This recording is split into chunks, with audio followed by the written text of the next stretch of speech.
Hello, we are looking at checkpoint 2.20 from our textbook, and it says here that we're throwing a forward pass, a quarterback standing on football field preparing to throw a pass, his receiver standing down 20 yards downfield and 15 yards to the quarterback's left. The quarterback throws the ball, velocity of 40 miles per hour, and an angle of 45 degrees from the horizontal. Write the initial velocity vector of the ball in component forms. All right, let's try to imagine how this thing might look like. And I'm going to draw this on the X, Y, Z space, where Z would be going up and then X and Y would be like maybe the quarterback is looking down here. The receiver is 20 yards down. So let's say the receiver is down this way towards the x-axis, 20 yards. And if the quarterback is sitting at the origin, the receiver, if you look at straight down here, that's 20 yards, and the receiver is an extra 15 yards to the quarterback's left. So let's put this at 15. So then we're looking at this point.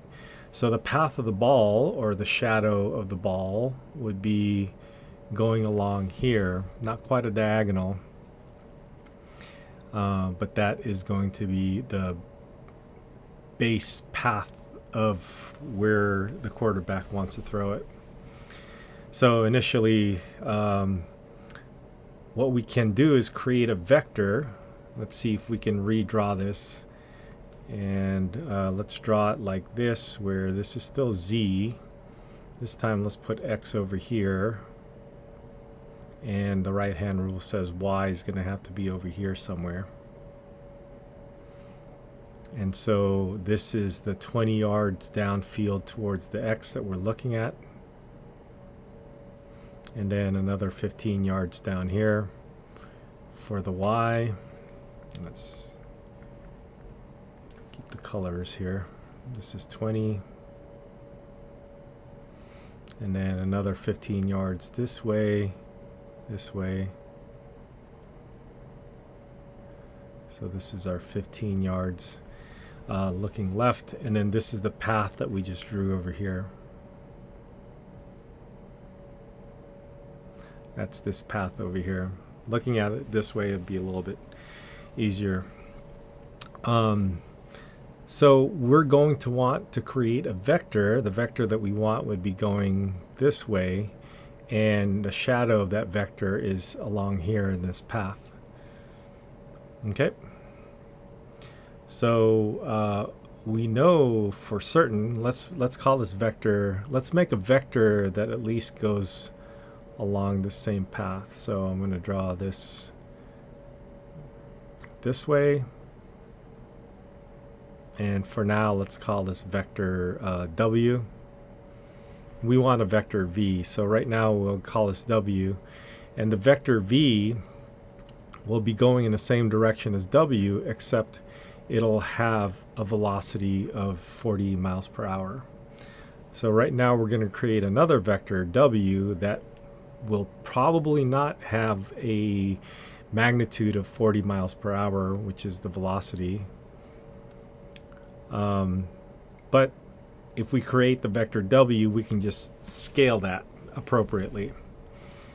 All right, so I know for now that W, this vector, is going to have an X value of 20, a Y value of 15, and right now I don't know what the Z value is, but the Z value is this distance here.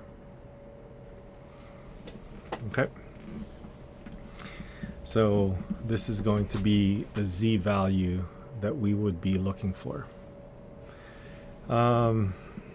Let's see, I think we have something. We can use this angle. This angle was given to us as 45 degrees. So we can use that angle to figure out what Z is equal to but we don't know what W is. What do we know? I think we know what this length is here. Well, let's figure out this length. Let's call this length, let's call this L for now, for length. And looking at this, if we were to look at this straight down on the XY plane, we're going to have a value of 20. This is your X value of 20. And then this length here is a Y value of 15. And so I think we can figure out what this length is, L, given that this is a right triangle. Okay, so we would say that maybe from here we can say L squared is equal to 20 squared plus 15 squared. This is 400 plus 225. That's 625. And I think that's a perfect square. I think that's 25 squared. So L is equal to 25. Okay. So that gives us L over here. That's 25. We got that from here. Now we can figure out the length of W, and then that will help us find the length of Z. So many moving parts here. And so I'm going to take a look at a different triangle. This time I'll look at this triangle where this is the base, L, which is equal to 25. And we have this vector that we're looking for, W. So this as a length is W. And then this drop over here, we'll do this in a different color, will be the Z component that we will eventually want. And that is this distance over here with a perpendicular drop. Okay. We know we are given that this is an angle of 45 degrees. And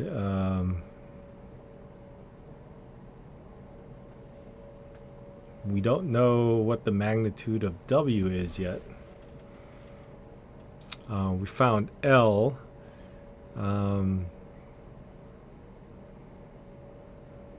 I think we can find the magnitude of W.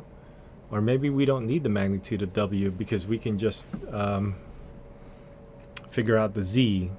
So with this angle, and this is an opposite side, we can use the sine function.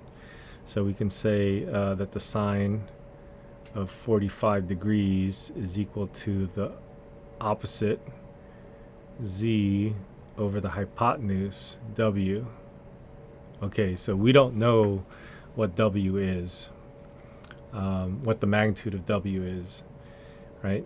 So that's going to help us find out what this number is, but we don't know what it is. So let's backtrack and figure out the relationship. Let's use this side and say that's the adjacent side. So maybe before we use the sine 45, we'll use the cosine of 45 degrees is equal to the adjacent, that's 25, divided by the magnitude of W. That's the hypotenuse. So adjacent over hypotenuse. And I'm interested in solving for W. I know that the cosine of 45 degrees is root 2 over 2. This is equal to 25 over magnitude of W. So I think the magnitude of W will give me 25. And then I would divide by this. I'll multiply by the reciprocal 2 over root 2. Okay. So I think that's my W. So I'll leave it like that. And now that I have my W, I can put it in here so I can figure out what my Z is equal to. So I have sine 45 degrees is root 2 over 2. And then this is the z unknown, but now we know w. That's, let's do 25 times 2 is 50, and then divided by root 2. Okay, so if we're solving for z, z is going to be root 2 over 2 times, we want to multiply by 50 root 2. So 50 over the square root of 2. Oh, that really simplifies nicely. So the square root of 2's cancel. 50 divided by 2 is 25. So I think that's it. We have our w component. And then that gives us our w vector. So this w vector that we just found is important to us. That is the same exact direction as we want. Now we just want to make sure that this has a magnitude of 40, and clearly it doesn't because we actually figured it out already. So let's rewrite that down here and say our w vector is equal to 20, 15, and 25. So that's our w vector. So we want a vector going the same direction as w but has magnitude of 40. So in other words, our vector v that we want, so let's say this in words here. We want to scale w so that the vector v that we're looking for is equal to the scaled w, and the magnitude of v is actually equal to 40. So we actually found the magnitude of w here. So we know that the magnitude of w is equal to 50 divided by square root of 2. Right? And we can double check that by, doing this square root business. But now we want the magnitude to be equal to 40. So let's do some work here and say if I take the magnitude of both sides, so magnitude of k times w, this is equivalent to saying the absolute value of k times the magnitude of w. Remember that k is equal to just a number, and then the vertical bars means that we're going to take the absolute value of that. And I'm going to write this down, but I know that v is equal to 40, so I can write down 40 there. In fact, I can write down 40 here, and this is k. And I know that the magnitude of w was 50 over the square root of 2. So I think I can solve for k here, and that's equal to 40 times the reciprocal, because I'm dividing, that's a square root of 2 over 50. Now, technically there's an absolute value, but I know that this is positive, so I think we're all good there. And I can just do one simplification by multiplying or dividing by 10, top and bottom. So this is 4 square root of 2 over 5, and that's my k. So if I just multiply w by this, if I just multiply w by this number that I found, k, then I will get v. So that will be my final answer. My v vector will be equal to 4 square root of 2 over 5 times 20, 15, 25. I can leave my answer like that, but it looks like everything's a multiple of 5, so I can do some canceling and simplifying, and I'll come up with a kind of nice number. So this is 5 into 20 is 4. 4 times 4 is 16 with a root 2. So 16 square root of 2. And then 5 into 15 is 3. 3 times 4 is 12 with a square root of 2. And then 25 into 5 is 5. 5 times 4 is 20, square root of 2. So this is my velocity vector. Okay. You could check out the graph. I have a graph here that is done in CalcPlot 3D. And so what I started with are the vectors coming from the origin. Oops, let's hide this as well. So I started with the receiver being 20 feet downfield.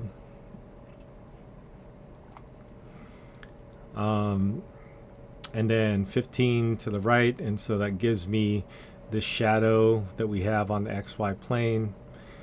And then what I wanted to do is I wanted to create a vector that has this particular height.